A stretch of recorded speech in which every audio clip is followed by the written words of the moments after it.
Kia ora, I'm Tom Kitchen, and today on The Detail. Today was an historic day at Zoo Miami. The first ever Kiwi bird hatched in the state of Florida was officially named. One of our iconic birds, born 13,000 kilometres away from home.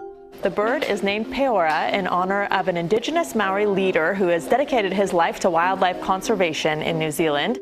Paora is one of 60 Kiwi living overseas, but... Well, a video of a Kiwi being pushed and put up for selfies at a US Florida zoo has caused outrage. It shows the terrified Kiwi being manhandled by visitors under bright lights. As it turns out, when it comes to Kiwi outside our borders, there's not much the Department of Conservation can do. It is raising its concerns with the zoo via the US Association for Zoos and Aquariums.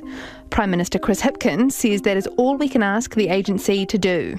But zoos have long been home to creatures from far-flung places. New Zealand's snow leopard population is officially at 2 after Wellington Zoo welcomed sisters Asha and Manju to their new multi-million-dollar habitat.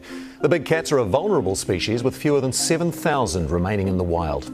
How do we try and protect our taonga species when they go overseas?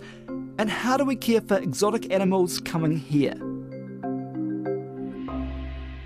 Michelle Impey is the Executive Director of Save the Kiwi, a national charity supporting Kiwi conservation.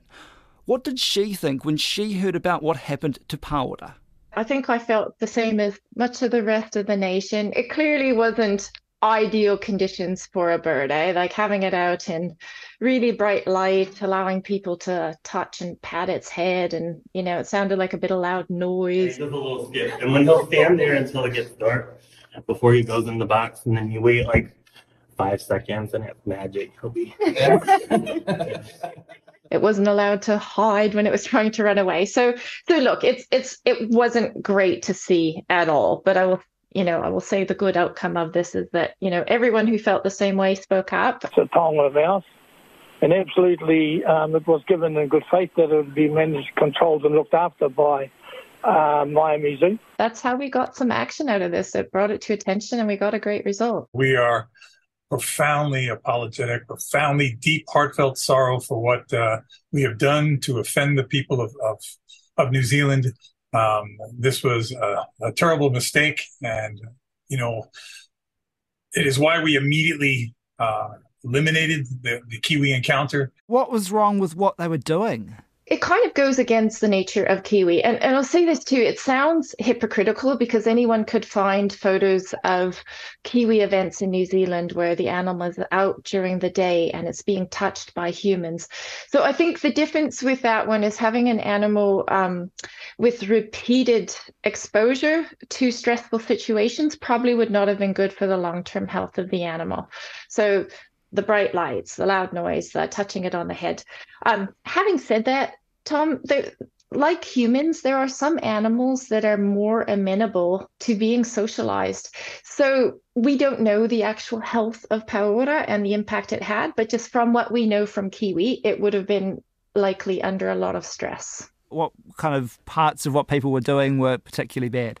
We have some pretty tight standards that are set out in best practice manual in New Zealand for handling Kiwi. So if there is a special event where a Kiwi is shown to the public, sometimes if conditions are right, we say you can touch the feathers, but it would always be on the bum. So not the face, the head, and the whiskers that Kiwi have. They use their whiskers like a cat does to feel its way around. So they're highly sensitive. So that, having it, touching the head, and you see some of the videos, you can see the Kiwi, it was just like almost squishing it down into the bench top. How could this have happened if we have these guidelines? Yeah, look, it's a good question, and I think it's just one of those unfortunate things that slipped through the cracks, to be honest. So for the overseas facilities, because it is the question on the nation's lips, is, who has oversight, who cares for them? So they also have, their own husbandry manual. So they look to New Zealand for best practice and what's done. They have bodies overseas. So in New Zealand, the ZAA is the association that has oversight of the captive facilities to make sure that husbandry standards are, at appropriate levels. Has eyes on the facilities here. So they have similar bodies overseas. In America, in this case, it's called the AZA. And there is a person overseas who is the species coordinator for Kiwi. So similar to New Zealand, where we have a person who is available for support and advice around Kiwi, there is a person available to support and advise those overseas facilities. So I think the difference there is that, of course, the overseas facilities are spread across, I think, 3 different continents and 16 or 17 facilities in different countries. So it's just a little more challenging to physically be there to see the facilities and have eyeballs on them. Did you feel the zoo just didn't have the expertise themselves? I would say for any situation like this, you'll never find that it's intention, malicious intent. I think it was just literally they probably went, we've had this Kiwi for 3 or 4 years since it's hatched. It seems to be thriving. It must be doing okay. I think it was an honest kind of misunderstanding of the care of the Kiwi. But I do know one of the standards they have for the overseas birds is that any facility that is looking at coming into the Kiwi program are required to send at least 2 staff to a facility that currently has Kiwi. So they get that hands-on kind of experience and training before they get Kiwi themselves. And that was done with Miami. But so I don't know how it happened, but I guess the good news going forward is they're not doing the encounters anymore, and they are redesigning Paora's enclosures, so he will have a much more appropriate enclosure. Well, they're out of quarantine and ready to charm. Wellington Zoo is this morning welcoming 2 female snow leopards, Asha and Manju. Wellington Zoo has paired up with Nepalese conservation group Mountain Spirit to help protect snow leopards, which are critically endangered in the wild in Nepal. Of course, our zoos in New Zealand are home to plenty of exotic species from overseas. For example, Wellington Zoos use snow leopards. Karen Fifield is the zoo's chief executive and is also vice president of the World Association of Zoos and Aquariums, or WAZA. She tells me about the work involved in getting the snow leopards to the capital from Melbourne Zoo. So we already work with Nepalese conservation partners through our Red Panda program, and we work with about 14 partners around the world and also within New Zealand in terms of the animals that we care for at Wellington Zoo who are endangered or critically endangered. So it was really an extension of that work that we're already doing in Nepal that we worked with Red Panda Network to actually choose another conservation partner for snow leopards who are working in Nepal. And we now work with Mountain Spirit. They're based in Nepal and they work with communities and also in the field to protect snow leopards. What kind of value is added by working with these groups? When we have the animals in a progressive zoo like Wellington Zoo, when we're caring for them ourselves, it's very important to think about what's happening in the wild with these animals. So that's a connection between the animals in our care and they're obviously their wild cousins. So how can we make a difference to the animals globally, not just about engaging communities when they come to visit the zoo and talking to our visitors about what can be done, but what are we doing on the ground, around the world to protect the animals that are related to the animals that we care for at Wellington Zoo. It's a real connection. It's bringing that whole kaupapa together, that we are looking after the environment totally so that all life can thrive, whether it's in New Zealand or whether it's in the Himalayas. So it's just to get an understanding of how they act in the Himalayas, how they live in the wild, so you can kind of use that to best look after them in Wellington. It's sort of that, but don't forget these are zoo-born animals. They're not from the Himalayas. So they have obviously, they've come from a zoo background, but their actual wild line did come from Kyrgyzstan, I think.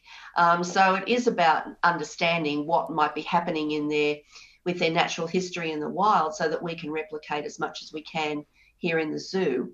But also it's about working with communities and with groups like Mountain Spirit who are actually doing work day to day to protect these animals in the wild. Are there any kind of cultural lessons you learn from them in terms of how to care for the animals? Well, it's really interesting because in Nepal, the snow leopards are called the protectors of the mountain. So what we talk about in our interpretive work here at the zoo, we talk about us protecting the protectors. So connecting back to those, the legends and the stories that come from the Nepalese people, the Nepali people, about snow leopards and what they mean to them in terms of being the protectors of the mountain. And then how do these communities live side by side with snow leopards in the wild. You say it, they're the protectors of the mountain. Are they Nepal's Kiwi equivalent? Well, they might be. There's a lot of animals live in the Himalayas, of course, but like often these stories that people have or Indigenous cultures have about animals are about these animals that are elusive within their environment, but people have to live side by side. And you can look at that across Indigenous cultures all around the world. Like if you think about Native Americans and the stories they have about wolves. So it really is a connection of those animals and the spirit of those animals and what those spirits of those animals give to that environment where they're found. And people then start to tell stories about those animals. And that's worldwide with Indigenous cultures and First Nations people. So have any of these ideas that you talk about, have any of them been used or reflected in the display in the enclosure of the snow leopards? So we had some people in Wellington, some Nepali people, actually record some of these stories for us, and people can sit in the interpretive, there's a little cubby, we call it, and people can sit in the cubby and they can listen to the Nepali people talk about these stories about snow leopards. In the high mountain pastures of Nepal, the legendary snow leopard inspires many different beliefs. In Buddhism, we believe that snow leopards are born to remove our sins from our past lives. And they've been recorded and written by Nepali people, not by us, which makes it a lot more authentic. What about the environment of the enclosure? Like I've seen photos and you've kind of got little hills and that kind of thing. I don't know if they're quite mountains, but it's not like just flat land. It's probably a bit of a Wellington hill. Or have you used that or have you altered that in any way to make it a bit more of a natural terrain for them? Yeah, so we evoke the mountains, if you like. So it was never an intent to recreate the mountains. It was about evoking the mountains, using a part of the zoo that is quite hilly so the animals can get up high, they can look out over the suburbs of Newtown, and they can actually get a really good view of their environment. And so thinking about what the type of terrain snow leopards might live in, because there's a misnomer that people think snow leopards live in snow. They actually live on the scree slopes, and they will go into the snow line if they're looking for prey, but they don't actually live in the snow all the time. So we had a lot of rocks that we got from the quarry. We had some mock rocking built with no polystyrene, which is really beautiful. It looks like natural rock. And we've got caves that the snow leopards can go into. We've got a whole range of different things that they can use within the habitat that really displays some of their natural behaviours. You're going to get fake snow, or if it snows in Wellington, who knows? Well, it does snow in Wellington occasionally, but we actually had an environmental engineer look at the temperatures of the range state of snow leopards in the Himalayas compared to the temperature that you might find in Wellington, and just to see if there was any comparatives. And we found like a 1.5 degree difference in the average temperature that you would find in a snow leopard in the wild and what you'd find in Wellington. So that was very pleasing for us. Yes. Yeah, not much at all. And I mean, I think these animals have come from Melbourne with much higher temperatures. I think they're loving the Wellington weather. They probably are, yeah. Of the wet and the wild. Yeah, it's like fantastic. This suits us perfectly. Like Zoo Miami, Wellington Zoo offers close encounters with many of its animals, like giraffes, meerkats, sun bears, red pandas and tigers. So how do they make sure they're doing the right thing? Animal encounters happen in a lot of zoos around the world and aquariums as well. And we have, through our Zoo and Aquarium Association Australasia and the World Association of Zoos and Aquariums, we have very clear what we call animal visitor interaction guidelines. And these are documents that all members of those associations must sign up to and must also, in terms of their accreditation, provide documentation about how they're actually doing these encounters. But I'd say the most important part of that animal visitor interaction guideline, and I was the chair of the Ethics and Animal Welfare Committee for WASA when we actually wrote those guidelines, the biggest thing around welfare for animals is about choice and agency. And the animals having the potential to say, I don't want to do this today, and being able to move away, and people then have to accept that the animals have chosen today they're not going to do it. It's all about choice. And sometimes our red pandas don't come down. They usually do for a grape, but sometimes they say no. And so people then, we're quite happy to refund people and rebook people, but the animals choose what they're going to do that day. And we have stopped encounters over the years, like with our cheetahs and our lions, when they got older, and they just were giving us very clear signals that they didn't want to do it anymore. So it's not like we force the animals to do it, and we do abide by those guidelines about training of staff, all of these different things that we have to document about encounters. Do you get any advice from, say, the countries he's come from? Like, do you get any advice from Madagascar, Madagascar animal experts who might help you with the encounters with the lemur or something like that? Well, actually, our Chief Operating Officer is on the Madagascar Fauna and Flora Group board, and so he's the treasurer. So we have quite a lot of connections with zoos around the world involved in Madagascar, and also in Madagascar themselves. And then there's also organisations like the Duke Lemur Centre in America. And we all talk to each other about these things, about what might be appropriate, what might not be appropriate. And also, I would say that my animal care team and my animal science team, or our animal science team and animal care team, really, so many of them are world experts anyway. Our veterinary team know what they're doing, and so they would give us guidance about what's appropriate and what's not appropriate. Do you ever think we'd see a story like the one we saw in Miami here in New Zealand with an organisation like a zoo? Well, I won't say never, but I would say that in amongst the members of our Zoo and Aquarium Association and our WASA members, based on all the guidance and the strategy documents and the guidelines and the codes of conduct that we have to abide by, I would say no, because those association members have signed up to a code of ethics and to those guidelines in terms of the practices that they have. People who are not members of our association, I can't speak for them, but I definitely know, as a past president of our Zoo and Aquarium Association Australasia, and now as vice president of WASA, that the organisations who are members of those associations do value and abide by those guidelines. Just on New Zealand, and we're quite conscious of our native taonga here in Aotearoa, aren't we? We're really kind of conscious of tikanga as well. So do you think that makes us better in terms of caring for animals? I think it's the same for a lot of countries, actually. If I think about Australia and some of the native animals in Australia, you know, they're very, very important to the Australian psyche. And I think that it's the same with us, with Kiwi, with a lot of other bird species. And I think it's the same, as I was saying before, about Indigenous cultures really have links to the native species that they live with. And I think we can actually, I think that's something we do very well in New Zealand, where we actually work with kaitiaki in terms of how we actually go about working with native taonga, as you say.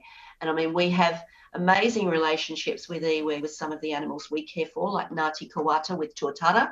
And I think that bringing together of kaitiaki, tikanga, all of the things that we abide by in New Zealand, I think it's a really beautiful thing, and we should actually guard it very well. And I know when I'm at the World Association, I talk about what New Zealand does in terms of its native taonga, and I'm very proud of what we do in terms of that connection, that we all regard these animals as spirits in their own right. Has what happened in Miami given you cause to reconsider anything that you do at Wellington Zoo? As I said before, we're always thinking about what we do, and we're always looking for better. And I think, you know, we've just refurbished our Kiwi house, Te Mahina, because we wanted to make sure that the environment was even better than what it was before. Because your Kiwi house closed after some bird deaths a few years ago. Tahi, a one-legged Kiwi that had been with the zoo for 15 years, died a fortnight ago after suffering similar symptoms to two other birds who died earlier. It's reopened now, and it was really interesting when we had those Kiwi deaths because there was no connection as to why. And the vets spent a lot of time really trying to find the cause, but, and we worked very closely with Department of Conservation on looking at that. The fact that Paora was hatched overseas to me makes no difference on the standard of care he should receive. It's still a taonga, it's still a precious Kiwi. It doesn't matter that he was hatched here or hatched there. So that doesn't change. But as far as I know there's been a bit of a petition and a bit of a, some desire to bring all of our Kiwi home. And it's not to me, this is my personal perspective that I don't have a problem with there being an overseas population. It's, I guess, no different than us having elephants and tigers and everything else we have in zoos that have been gifted or loaned to us from other countries. So as long as they are cared for in an appropriate manner for the animal, and that they're contributing to the advocacy and education of it as a threatened species, like, to me, I am okay with them being held overseas. I don't think we need to bring them home. I don't think it's appropriate to want to bring them home. The risk of introducing disease or parasites to the population here, that risk to me far outweighs the benefit of bringing them home.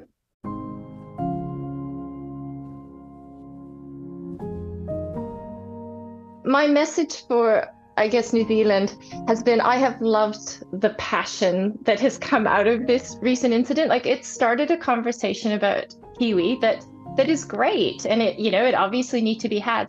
Why do you think that important conversation is? Oh, look, okay, I should say, anytime Kiwi hits the spotlight, it's great from my perspective because it helps us talk about the issues and the challenges. But look, if it is, if hopefully Paora is an isolated incident, but if it's not, it's great. It allows us to go, okay, let's review it. If we can do better, we'll do better. No one's infallible. And if this has revealed some flaws in the system, then that gives a chance to correct them. So I think it's great. I love the passion and the outpouring. And I guess it shows positive that can come from people expressing discontent. That's it for today. I'm Tom Kitchen. The Detail is supported by the Public Interest Journalism Fund. This episode was engineered by Flo Wilson. Our producers are Sarah Robson and Bonnie Harrison. Thanks to Michelle MP and Karen Fifield. Mā te wā.